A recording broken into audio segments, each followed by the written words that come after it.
anigu hoy anigu noloshaas ma rabo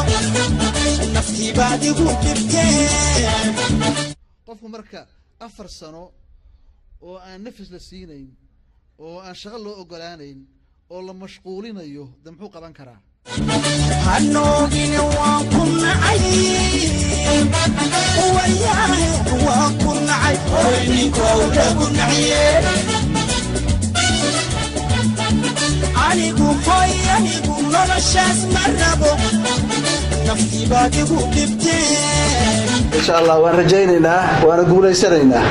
عبد القادر وصلى الله عليه وسلم إن شاء الله